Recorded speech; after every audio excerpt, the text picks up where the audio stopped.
Então, nós vamos aproveitar esse momento não mais para reflexões profundas, mas para suscitarmos através de narrativa reflexões do porquê de estarmos abraçando a doutrina espírita. Na presente existência, nós viemos na condição de irmão de Sibelius Donato Tenório.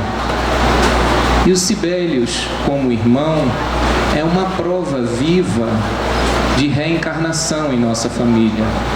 Nós não tínhamos até então qualquer vínculo com o espiritismo. O Sibelius nasceu na década de 70, cujo período era ainda de muita dificuldade, até mesmo no campo da comunicação. E até 3 anos e 11 meses, aquele jovem que sequer tinha engatinhado, apenas animava em contexto de fé o pai, que era o único otimista na família, e dizia: esse meu filho vai andar, vai falar e vai ser o músico que eu esperava. Então, a partir de um evento, que foi o Pinga Fogo, na década de 70, uma amiga de minha mãe, convidada a adentrar o nosso lar, recusou e teve coragem de expressar a razão. Ela disse: eu me sinto muito constrangida, porque quando eu entro na sua casa e vejo o seu filho se arrastando com a cabeça no chão, isso me gera um constrangimento muito grande. Por que é que você não escreve para o Chico Xavier? Bom, uma família católica, quem é Chico Xavier? E minha mãe indagou. Aí ela disse: eu vou te dar a forma de você entrar em comunicação com ele. E em Campina Grande, Paraíba, na década de 70, minha mãe lança uma carta para Uberaba, apenas com o nome do filho, muito similar ao que está ocorrendo aqui hoje, e pede que Chico fale alguma coisa sobre aquele filho. E o Chico responde da seguinte forma: minha irmã, não se preocupe, trata-se da reencarnação de um compositor que andará, falará e tocará para leprosos. Abraços, Chico Xavier. Isso num contexto absolutamente adverso, inclusive no âmbito da ciência, porque nós não tínhamos os avanços que conseguimos hoje. E minha mãe tinha decidido com meu pai rumar para Recife com o objetivo de submeter os Sibelius a tratamento com um neurologista. Alguns dias antes da viagem, porque naquela época vir de Campina Grande para Recife era de fato uma viagem, ela sonha com o Frei Damião, e o Frei Damião diz: não há necessidade de ir a Recife, o seu filho está curado. E aí meu pai ruma para Belém do Pará, e eu estava presente no momento, estávamos jantando por volta de 18h30, e eis que o piano toca. E quando nós demandamos a sala para ver o que estava acontecendo, Sibelius, ainda equilibrando-se, porque andara poucos dias antes, mal enxergava o teclado, estava executando a música Assum Preto de Luiz Gonzaga e Humberto Teixeira. Após esta, para gerar ainda maior conturbação, executou a Sinfonia 40 de Wolfgang Amadeus Mozart. E aí minha mãe ficou em estado de estupefação. No dia seguinte entrou em contato, meu pai estava em Castanhal, no Pará. Naquele tempo você ligava de manhã para conseguir falar à noite, porque tinha que avisar para alguém que tinha ligado e ele esperar. E à noite minha mãe consegue falar com meu pai e diz: eu tenho 2 notícias boas para você. Ele disse: diga a primeira. Ela disse: você foi aprovado para o concurso do Banco Central do Brasil em Recife. Aí ele disse a segunda. Ele disse: Sibelius está tocando piano. Meu pai era egresso do seminário e teve formação artística voltada para o piano. E aí meu pai perguntou: e tem ritmo? Ela disse: tem ritmo. Ele disse: você falou isso para alguém? Ela disse: não. Ele disse: não fale para ninguém, não fale com ninguém. Isso depois meu pai viria me revelar que naquele momento ele tinha certeza que a esposa estava acometida de loucura. E aí temeu pela própria saúde dela, porque disse: vão interná-la. Pegou o carro, veio embora para Campina Grande e se deparou com aquele quadro que até o seu desencarne roubava as suas lágrimas. Sibelius sempre emocionou profundamente o nosso pai. Todas as vezes que ele escutava o Sibelius, ele costumava chorar, porque meu pai não tinha qualquer vínculo com o espiritismo. E o que chocava ele era isso. Ele disse: meu Deus, como é que esse menino tem uma mão esquerda desse jeito? Então, a partir daí, o fenômeno está dentro da nossa casa. Mas nós não tínhamos elementos para lidar com isso. E o Sibelius, então, era aquele contexto de, por um lado, dom de Deus, por outro lado, a genialidade concebida à luz humana, o que não era muito bom. Porque para um espírito, viver cercado por pessoas, elogiando, mitificando, isso é muito ruim e gera muita confusão no campo mental. E aí, a partir de 15 anos, minha mãe, muito inquieta, porque Sibelius não queria estudar, detestava estudo, estudava no Marista, em Maceió, Alagoas, e dizia: vocês vão ver, eu vou acabar morrendo porque vocês estão me obrigando a ir para esse colégio. E ficava divagando no colégio. Eram relatos de que meu pai era chamado e dizia: olha, Sibelius está no campo de futebol olhando para o céu. Então, ele um dia chegou em casa e disse: eu resolvi tudo, eu agora estou tendo pleno conhecimento sobre as disciplinas. Eu testemunhei esse fato. E aí meu pai pegou as provas dele, disse: Nino, ele sempre foi chamado carinhosamente por Nino. Nino, o que é isso? Ele disse: tirei 10 em tudo. Era 1 a nota, 1.0. Aí meu pai já começou a rir, mas aí vieram as gargalhadas extraordinárias, porque meu pai começou a rir de um jeito que eu voltei. Eu disse: o que está acontecendo? Ele disse: olha a resposta de Sibelius aqui. Ele disse: o que é ar comprimido? Aí Sibelius respondia: é aquilo que a gente toma quando está com dor de cabeça e compra na farmácia. A prova de ciência. Então meu pai, a partir dali, compreendeu que o mundo de Sibelius, de fato, não guardava vínculo com esse nosso mundo como concebido no plano material. Mas essa inquietude não parou de assaltar a minha mãe, que rumou para Uberaba. Sibelius contava 15 anos, para tentar encontrar o Chico. Sibelius postou-se em meio a uma multidão, próximo ao cômodo de onde Chico sairia. E eis que o Chico, ao sair, olha para Sibelius sem qualquer contato e diz: ah, Sibelius, há quanto tempo eu te esperava? Que pena que não tem um piano para você tocar para mim. O tempo passou e mais 3 encontros foram realizados, totalizando 4. No segundo encontro, minha mãe instigando Chico Xavier: quem é meu filho? Diga alguma coisa. E Chico olhava e dizia: minha irmã, isso não tem relevo.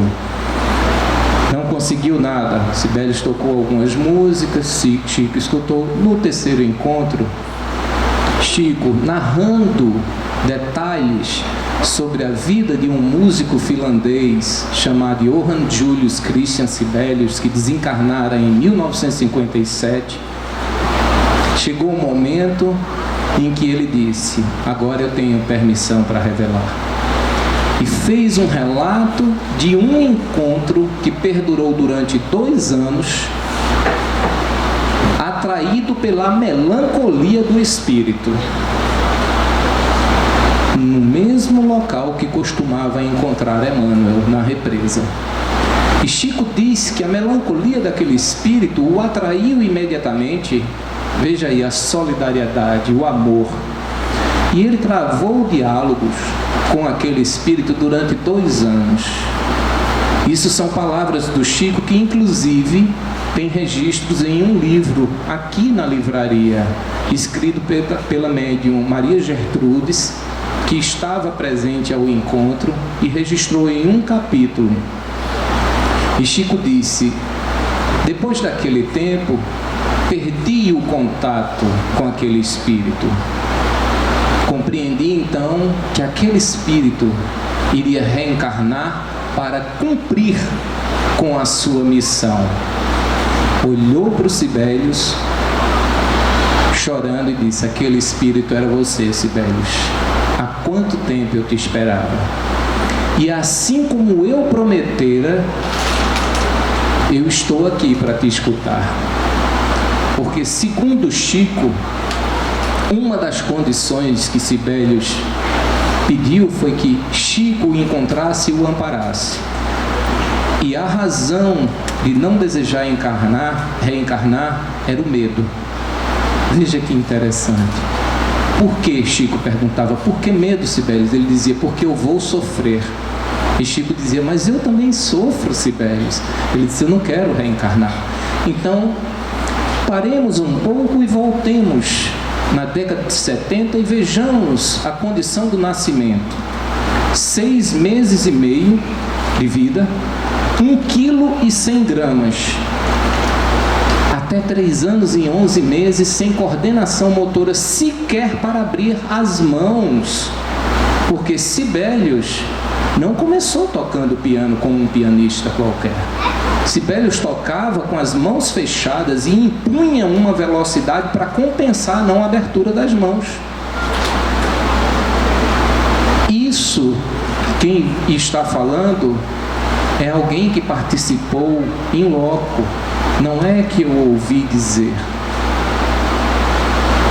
Então veja o contexto extraordinário do ensinamento que consola, ou seja, a vida é una, a despeito das suas variadas etapas.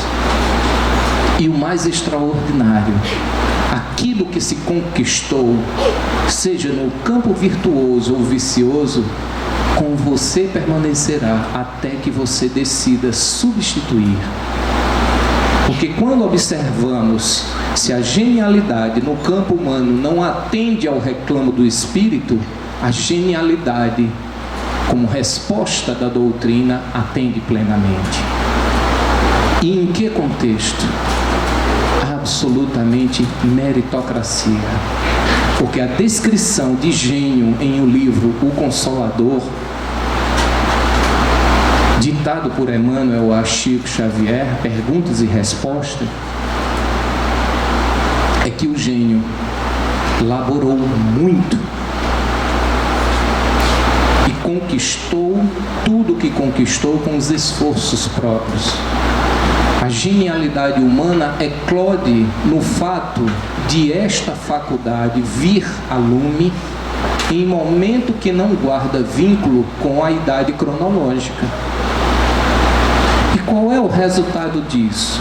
Então, você não estuda música, você não lê partitura, mas você detém 980 composições guardadas no seu campo mental.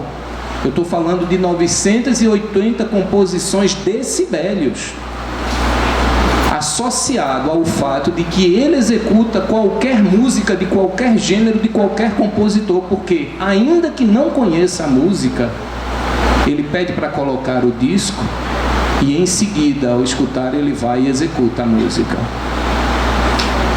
Então, o Sibelius, em verdade, é nosso irmão. Mas ele é nosso irmão e nós nos perguntamos, qual é a missão de Sibelius?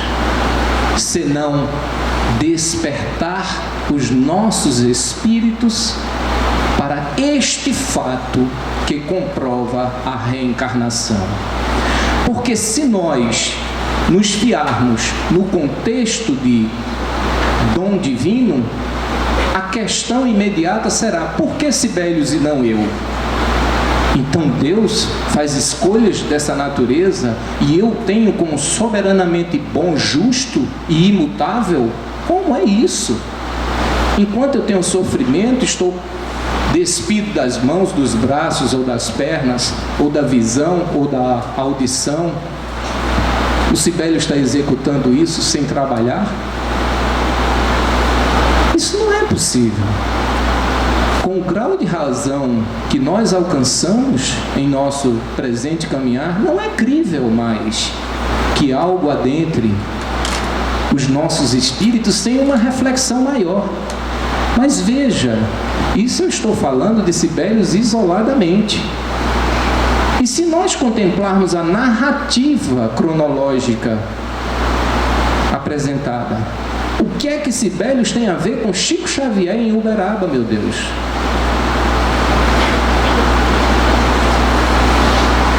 Aí você vai me perguntar algo ainda mais extraordinário. E por que Sibelius? Porque o pai de Sibelius acalentava o sonho de ter um filho músico. À época era este que estudava piano. E decidiu, com o nascimento em situação absolutamente anômala. Vamos para a medicina, nos cuidados, os primeiros cuidados pós-nascimento na década de 70 também. E nós veremos que não tinha muita coisa para fazer. E diz: eu tenho tanta convicção que vou chamá-lo de Borodin, um músico russo. A mãe, que é uma figura luminar na família, já prevendo o que vivenciaríamos hoje no contexto do bullying, disse: não, vamos chamá-lo de Boró, não vai dar certo não isso. E aí meu pai diz: então que nome que nós vamos atribuir? Abre a enciclopédia Titãs da Música e vê Johann Julius Christian Sibelius. Aí diz: tem Stanley, tem Samira no S. Esse filho que será músico vai receber o nome de Sibelius. Nós vamos homenagear o finlandês. E aí nós voltamos para Chico Xavier, no momento em que minha mãe, com o espetinho lá, furando ele: quem é, Chico? Diga alguma coisa. E ele diz: agora eu tenho autorização para revelar. E diz: Sibelius, você é o Johann Julius Christian Sibelius. E como eu te falei, você conservaria o seu próprio nome. Como é possível, gente? Que dúvida pode existir? E aí, nós voltamos para a nossa fala primeira hoje, a fim de refletir: é ou não é rebeldia nossa ainda estar em busca de comprovação de imortalidade da alma? Isso está aqui do nosso lado, assim como esteve Chico Xavier. Olha o quanto nós ganhamos nesse nosso viver atual, nessa nossa existência atual. Nós temos um Divaldo, tanta gente produzindo tanta coisa boa que alimenta aos nossos espíritos. Temos tanto nas nossas mãos e estamos cansados, sequiosos por uma justiça que não somos capazes de realizar sequer no âmbito do lar. Porque o materialismo tem um apelo tão extraordinário que nós só dispomos de tempo para trabalhar no campo material. Aí, quando o sino toca e diz: é chegado a hora, a gente se pergunta: o que eu fiz? Se todas as realizações guardam nexo com o material, no material ficarão. Mas se nós formos ousados, estas realizações espirituais gerarão o conforto denominado alimento para a alma. Porque o verdadeiro espírita, além de identificar mais inclinações e lutar por transformar-se moralmente, ele é capaz de enfrentar toda e qualquer adversidade na sua vida com a cabeça erguida. Não confundamos, não estou aqui propagando a informação equivocada de que espírita não sofre, não chora, não sente dor. Não é isso.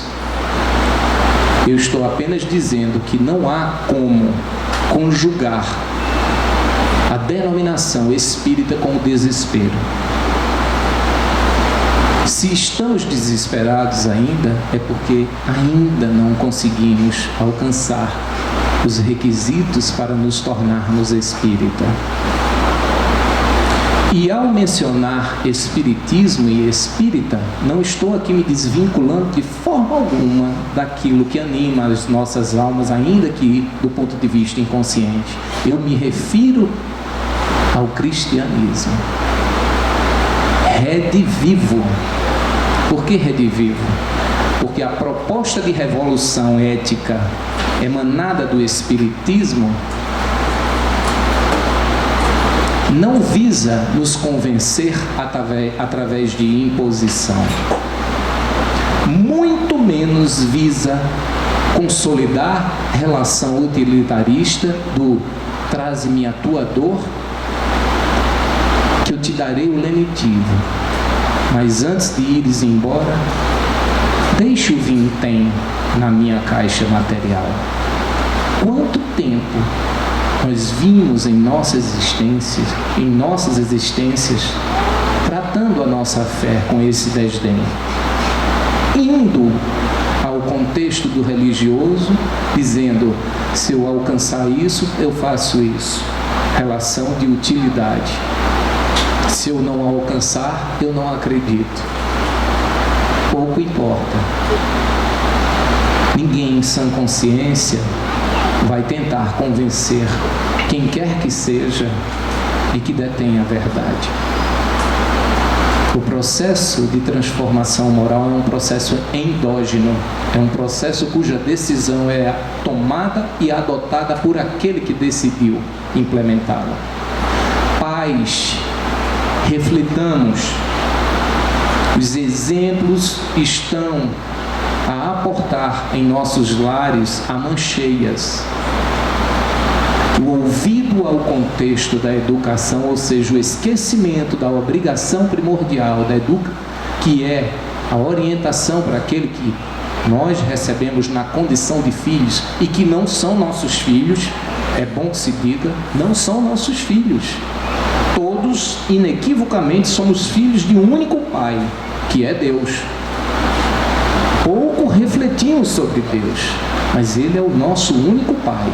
O que nós fazemos é firmar pactos entre afins ou parceiros, muitas vezes de crime, de adentrarmos a jornada na Terra juntos. E é por isso que nós constituímos família. Mas, a despeito de todo o compromisso firmado no âmbito da erraticidade, da vida espiritual, quando o peso da psicosfera terrena se sobrepõe ao corpo carnal, uma das primeiras atitudes é o rompimento com um compromisso firmado. E aí, filhos entregues à escola da vida. E ainda somos ousados, porque batemos na porta do colégio e somos capazes de gritar com professores dizendo: a culpa pelo meu filho não ser educado é sua. Quando não conseguimos discernir a diferença entre instrução e educação. A educação é de ordem moral. Nós, enquanto pais, não temos o direito de receber filhos e legar a educação ao mundo. Sobretudo porque o lapso temporal é muito curto para fazermos o plantio dessas sementes que haverão de germinar em momento adequado.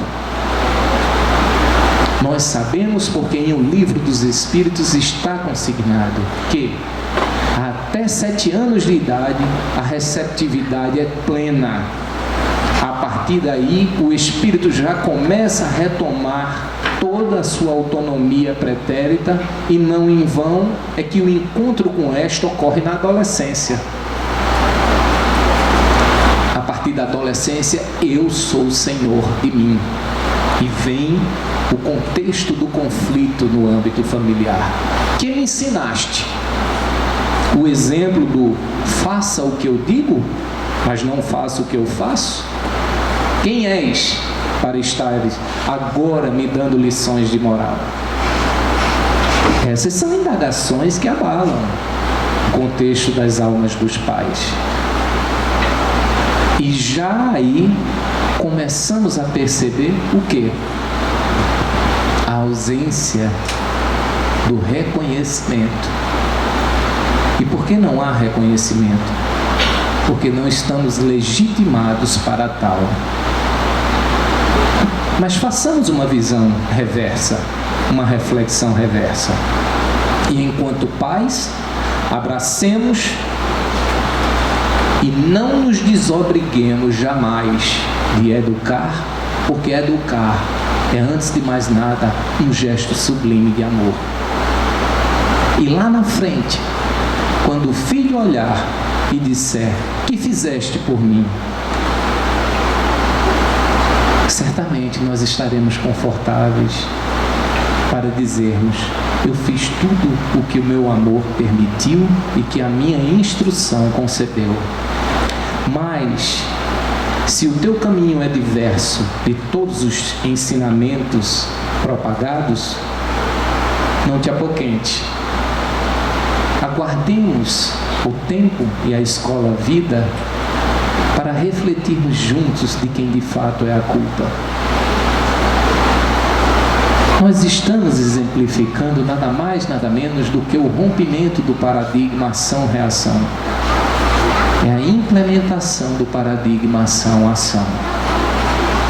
E eu posso dizer, na condição de pai de 4 filhos, cuja mais nova tem 18 anos, que eu nunca em minha vida vi algo mais forte do que isso. E se vocês me indagarem: "Ah, mas você não vivenciou adversidades", eu posso vos dizer tranquilamente: eu também senti a dor que se costuma sentir na morte, não por ter perdido qualquer filho, porque eu não tenho filho, mas por ter vivenciado experiências muito dolorosas. E como também disse, foi graças à vivência dessas dores que eu me senti mais forte a cada nova dor. E não tem nada igual ao contemplarmos um filho adentrando a fase adulta, olhando para trás e dizer: "Pai, eu reconheço, eu estava errado, esta é a vitória." Não tem nada igual. Aí você vai ver que a dor é um processo extraordinário, que na realidade não há para ela o analgésico falado pelo Guilherme, porque você decidiu rumando única e exclusivamente através da consolidação de um raciocínio que lhe permitiu transpor o umbral da fé para dizer: "Eu não mais tenho fé, eu tenho certeza." Não é mais uma questão de acreditar, é uma questão de ter servido como o próprio laboratório e poder estender a mão a um semelhante e dizer: "Meu irmão, ainda que a dor esteja insuportável, há solução." Porque Chico Xavier, nas suas dores bem sentidas, em colóquio com Emmanuel, certa noite, ouviu de Emmanuel o seguinte conselho: "Chico, escreve no espelho da tua cama: isso passará. Tudo passa, e isso também passará." Então, em 1992, quando eu tive o meu primeiro encontro com Chico Xavier, eu estive com um médium e fiz uma narrativa de minhas preocupações. Escutou-me pacientemente e, ao término, como amigo deve ser, disse: "Meu filho, esse é o seu destino. Prepare-se, a responsabilidade é sua. Estude a codificação, porque você vivenciará essas experiências." Veja que coisa absolutamente diferente. Não chegou para passar a mão na cabeça, Disse: olha, é aquilo que nós dissemos. Não há privilégios. Se você vem com uma agenda para escrever novas linhas, essa agenda também contém linhas previamente delineadas, que guardam um nexo com o seu pretérito. E muito mais do que isso, porque nós só conseguimos olhar a dor pelo viés da própria dor. É dor porque dói, não tem nada além de dor. Mas a verdade não é essa. E se nós tivermos a ousadia de refletirmos a grandeza do nosso Pai, nós perceberemos que a dor, na realidade, traz uma mensagem muito positiva. Porque a dor é uma mensagem inequívoca de Deus dizendo: eu te dei a oportunidade de vivenciar a dor agora, porque eu acredito que tu és capaz de suportá-la. Então é um processo de confiança. E ao dizer isso, ele sabe que existem pessoas que não estão tão fortalecidas quanto você, mas estarão aptas a olharem o seu exemplo. E ao vislumbrarem um exemplo, perceberão que, se esta palavra pode convencer, o exemplo, tenham certeza, haverá de arrastar.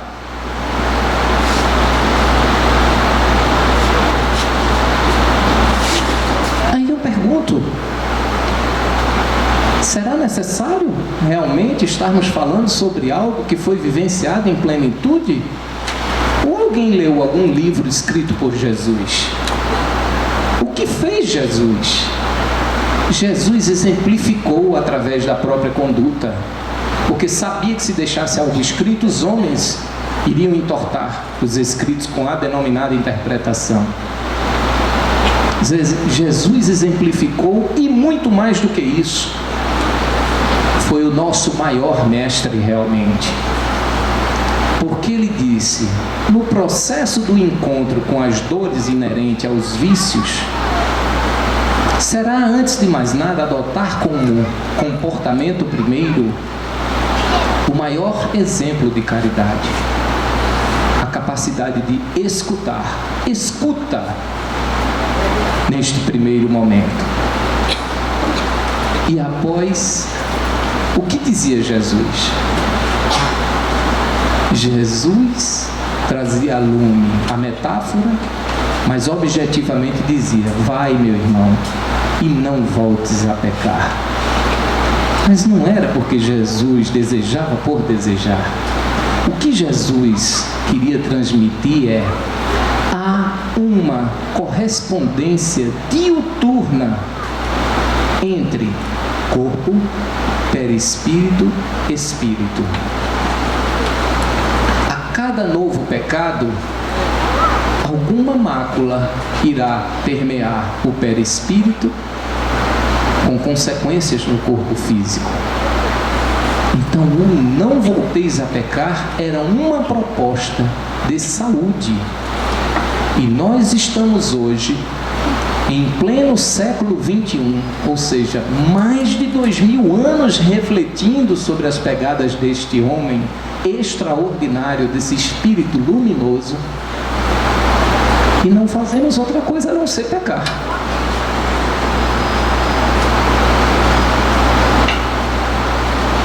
Por quê?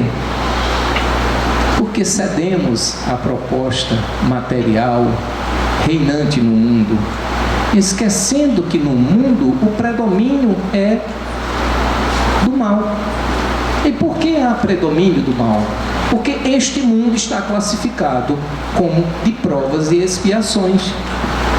E em sendo um mundo para provar e expiar, esse ciclo vicioso sendo realizado diuturnamente por nós, em virtude da postergação dos compromissos assumidos, faz com que ocorra o quê? É muito simples. Se eu desencarno desequilibrado, primeira coisa, eu não posso ascender ao outro mundo. Isto é um fato. Se eu não posso ascender, onde é que eu vou ficar? Eu vou ficar aqui, perambulando, aperreando. E aí eu falei, mas por que eu sou obsidiado? Você é obsidiado porque na realidade você ainda não compreendeu que precisa orar e vigiar. E ao não orar e vigiar, você está se correspondendo com ninguém menos que está desequilibrado como você, sem o corpo carnal. Este é o processo da sintonia inerente à obsessão, ao vampirismo. Então, se nós realmente desejamos modificar este mundo que nos abraça, é preciso estabelecermos essa mutação de modo imediato no nosso campo mental. E o meio nós temos. Nós temos por quê? Porque basta identificar o vício. Aí você diz, mas o que é o vício? Eu digo, vamos para o campo da moralidade, não essa moralidade propagada do ponto de vista filosófico, mas vamos para aquela questão do livro dos Espíritos que diz o que é moral? E a resposta é clara, moral. É o discernimento entre o que é bem e o que é mal. Mas o que é bem e o que é mal? Bom, os Espíritos também são bem objetivos. Bem é tudo aquilo que é realizado em benefício de si como a outra, em consonância com a lei natural, que é a lei de Deus. E o mal é tudo aquilo que é realizado de forma reversa. Então nós temos ou não temos elementos para isso?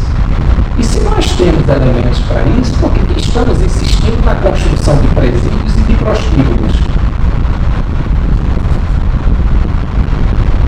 É que o nosso comportamento denota o quê? Que nós temos a informação, mas ainda não somos capazes de vivenciá-la, porque os prazeres do mundo são mais interessantes.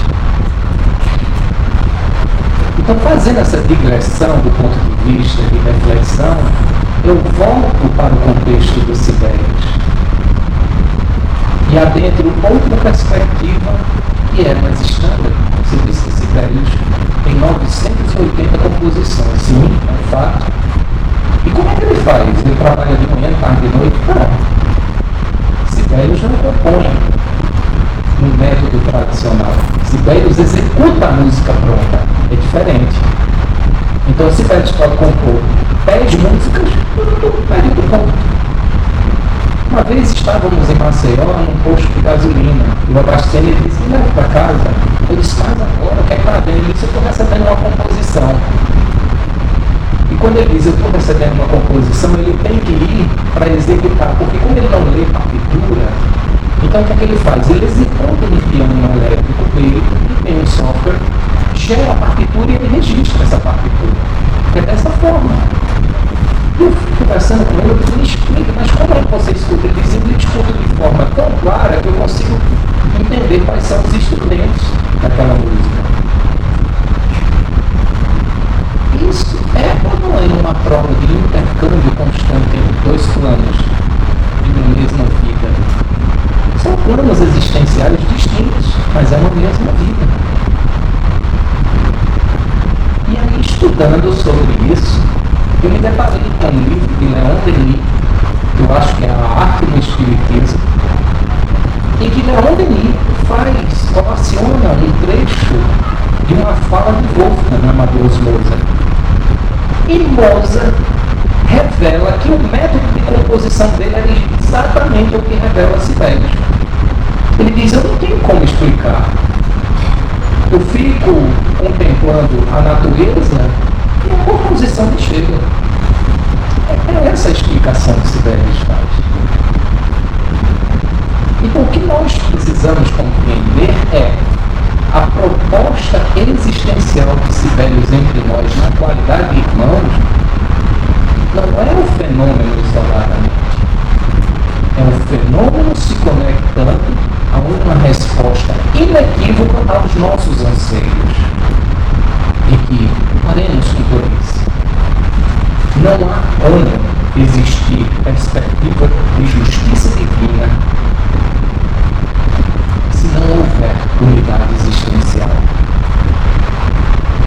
Por quê? Porque aí eu fiz uma reflexão no campo da arte.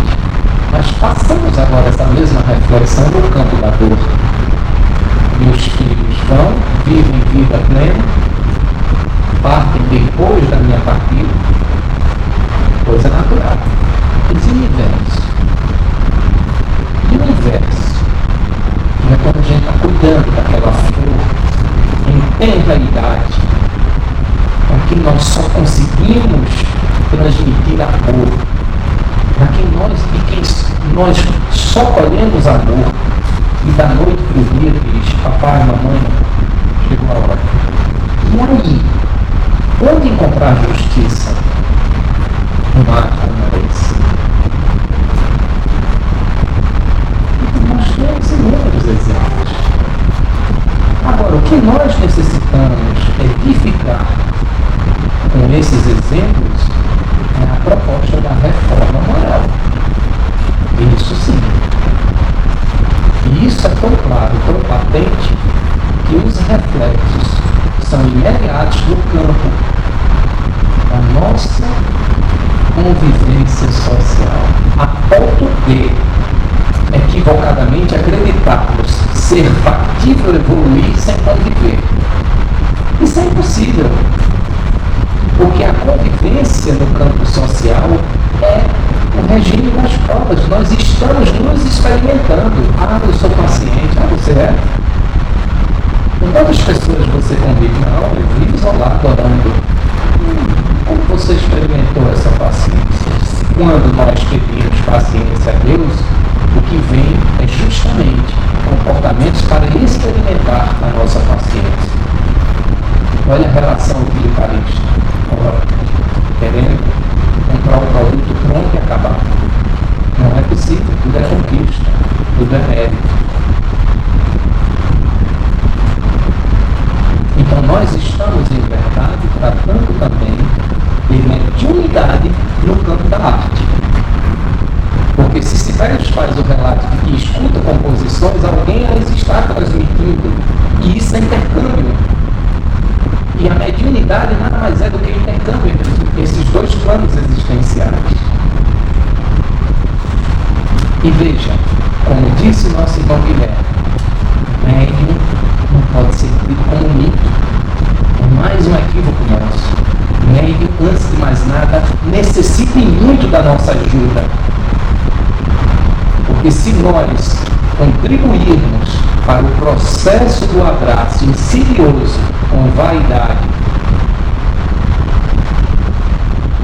nós estaremos convidando a família. E se não desejamos falência do âmbito da nossa família, compreendamos que mediunidade é fenômeno através do qual foi possível trazer a mim, em nossa presente existência, esse colóquio entre dois planos que nos trouxe o maior dos presentes, a doutrina espírita. Foi assim que a doutrina foi codificada.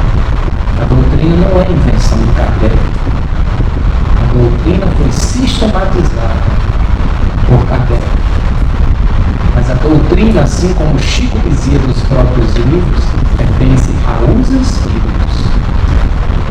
Pouco importa o que nós espíritas estejamos a fazer com a doutrina. Ela não se abalará, porque está fincada em bases sólidas, construídas por nosso próprio Pai, que permitiu que a informação lhe chegasse. Então, compreendamos, meus irmãos, nós temos muito por realizar. Mas para que as nossas realizações gerem reflexo no campo da vida próxima, preciso estar consolidados no nosso campo. Senão, seremos pegos na mentira, na fraude, e nós sabemos que no âmbito dos fenômenos a fraude existe. Isso é um fato. Por que a fraude existe? Porque é fenômeno humano. A fraude não é fenômeno espiritual. A fraude é um fenômeno eminentemente humano. Porque em um determinado momento alguém decide fazer de conta que realiza algo. e não realiza. Então paremos com bobagens. A doutrina é nossa, desde que nós tenhamos a coragem de abraçá-la. E ao abraçá-la, lembremos, a nossa maior obrigação é qualificar o respeito que temos por ela através do nosso próprio comportamento. Se não formos capazes de fazer isso, pode ter certeza que em algum momento desceremos a montanha. E ao descermos, também tenho uma outra certeza: haverá muita pedra sendo atirada em nós. O melhor é caminharmos de forma silenciosa, convicta, estruturando a nossa aquisição a revelar através do nosso próprio comportamento. E se um pai, na década de 70, sem qualquer vínculo, tinha convicção de que o filho naquelas condições iria reverter o pacto da universidade, essa fé tornou-se certeza do amor com que cuidou desse filho. E é isso que Deus espera de nós. E é por isso que Jesus veio para romper de vez o sobrenatural e nos dizer: eu sou o caminho. Mas Jesus, ao dizer eu sou o caminho e levará glórias ao nosso Pai, ele não quis dizer eu venho buscar de muito bem. Ele disse: observar e seguir os exemplos, porque vós próprios havereis de abrir as portas e abraçar o vosso Pai. E essa é a nossa responsabilidade, exclusivamente nossa. Exclusivamente nossa. Portanto, não tenhamos medo. Não há espaço para medo. Deixemos a dor conviver conosco, conferindo a ela a magnitude, a divina da nossa capacidade em perceber qual ensinamento temos a necessidade de colher naquele momento. E quando tudo é errado e as forças do corpo não mais estiverem aptas a suportar a dor, e eu vos falo por experiência própria, lembremos de pelo menos fazermos a prece final. Em 2006, eu fui acometido de um problema. Estava dormindo, acordei inusitadamente e fui para o banheiro, correndo, uma náusea profunda, lavei o banheiro de sangue. Fechei a porta porque eu não queria incomodar ninguém. E após o vômito veio um soluço. Alguém vai lembrar de quão agradável é um soluço. Imagine uma pessoa soluçar sem parar durante mais de uma semana. Para terem ideia, eu não conseguia sequer dormir. Eu ficava em pé, amparando a cabeça na parede com o braço, porque se eu fosse dormir a situação era muito pior. E aí, como gesto supremo, mantendo a serenidade enquanto era possível, disse: Deus, chegou a minha hora. Eu não suporto mais. Estava decrépito. Minha esposa estava viajando e ao chegar e abrir a porta, ela desabou em choros, porque ela depois me relatou, ela disse: eu vi uma caveira. Num espaço tão curto de dias, eu jamais imaginei abrir a porta do meu lar e ver você naquela condição.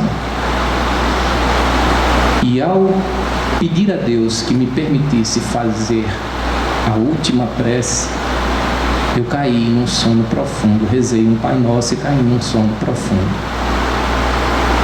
Sonhei que um casal que residia no nosso prédio viria me visitar e trazia um livro.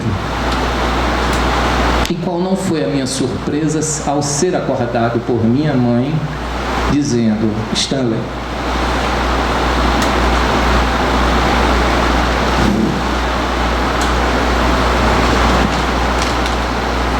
Estão aí Jorge e Lenita e querem falar com você.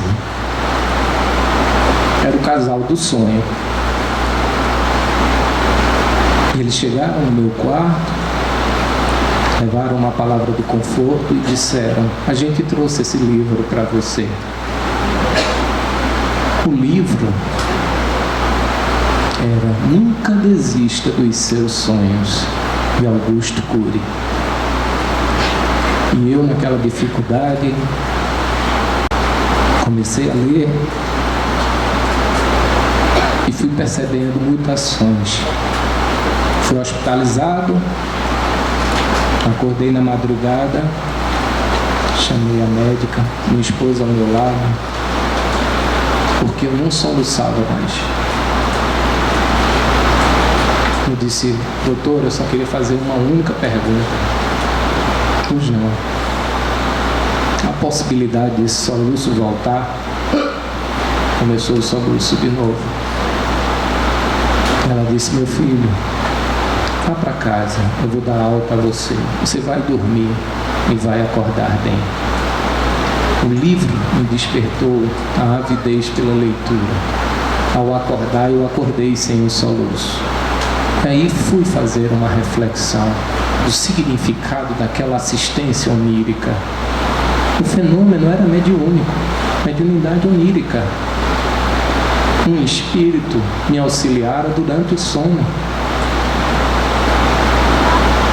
E ele queria dizer algo que não poderia ou não achava conveniente falar. É preciso reconhecer o poder da sintonia.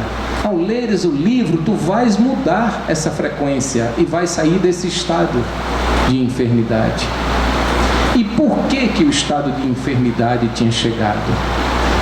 Porque assim como qualquer um que está aqui para receber uma carta e minorar a sua maior dor, eu experimentara naquele momento a maior dor na minha vida, que era ter a minha casa visitada às 6 horas da manhã pela Polícia Federal para levar o meu filho.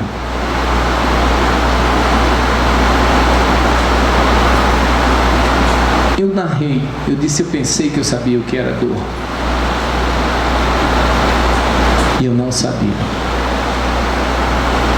Por isso, meus irmãos, que assim como Emmanuel recomendou, eu clamo pela reflexão de cada um. Fitem e fixem no espelho da sua cama. Tudo passa e isso também passará. A lição foi de muita dor? Sim. Mas foi a dor necessária a promover o ajuste dele em virtude de estar reiteradamente ignorando os alvitres do Pai. E ao sairmos juntos do local onde ficara, porque era menor, ele olhou para mim e disse: pai,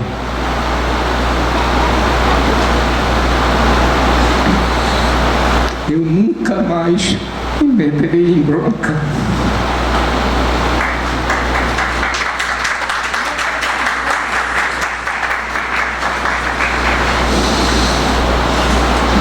Era o encontro do amor do pai com o amor do filho.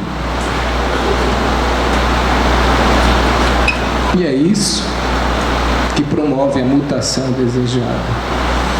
Por isso, meus irmãos, que eu vos digo com a maior certeza, ninguém pode dizer que a dor do próximo é maior do que a sua própria dor, ou vice-versa. Nós recebemos o peso da prova de acordo com as nossas possibilidades. Se eu não tivesse acreditado no amor de Jesus, no amor de Chico, que tanto me amparou, que tanto me ajuda, como é que eu poderia enfrentar? Eu casei com 20 anos de idade, fui pai aos 21. Com que maturidade eu iria lidar com circunstâncias tão dolorosas? Mas era tão doloroso que a própria delegada que foi, ela percebendo, ela me chamou e disse: O senhor fique tranquilo, nós sabemos quem é o senhor. Nós escutamos as gravações.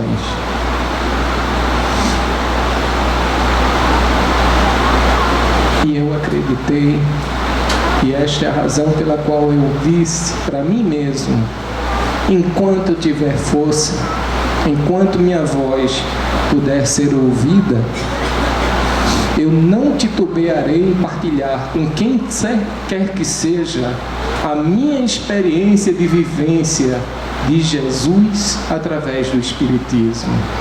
Porque o Espiritismo, de fato, não apenas consola, mas, sobretudo, liberta. A modulação do conhecimento aurido é cada um que vai proporcionar, cada um que vai dar a sua medida. E o mais extraordinário, não haverá ninguém a cobrar a lição vivenciada. Será a nossa própria consciência. Então, pedindo desculpas por trazer à tona um exemplo próprio, eu quero dizer tão somente: Deus jamais nos abandona. Jesus segue conosco pacientemente.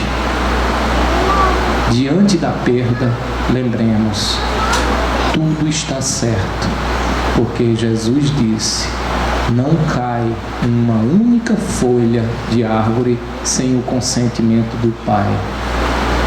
E se a perda é circunstancial no plano material, é porque ela tinha razão de existir, talvez até para nos poupar de eventos muito mais dolorosos.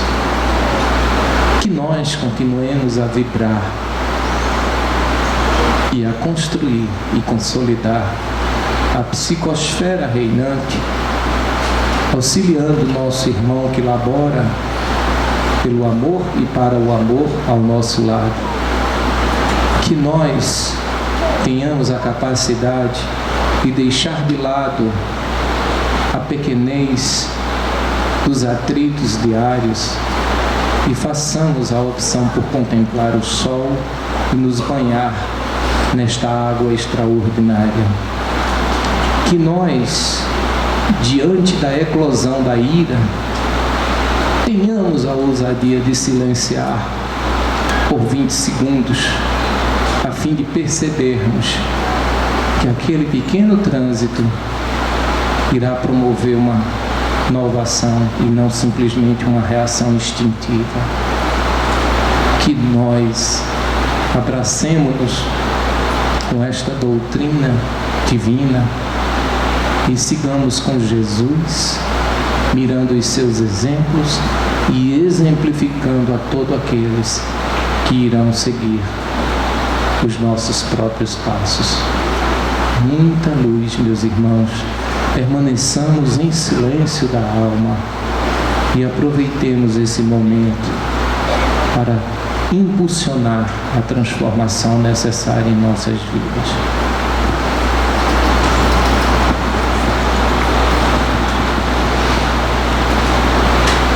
Stanley, obrigado pelas suas palavras. Essa foi a mais bela lição que eu ouvi na minha vida. Vou aproveitar para estudar bastante cada uma de suas palavras, porque nós não estamos aqui para ouvir e deixar passar. Nós precisamos aprender tudo aquilo que significa importância para o nosso futuro, porque ninguém conhece o dia de amanhã e ninguém pode dizer: e dessa água não beberei, não é? Então precisamos utilizar o suporte que a doutrina espírita nos oferece para levantarmos a cabeça diante de nossas quedas e seguir adiante, absorvendo cada um dos ensinamentos que essa doutrina nos entrega. Conhecereis a verdade e ela vos fará livre. Foi isso que Jesus nos ensinou.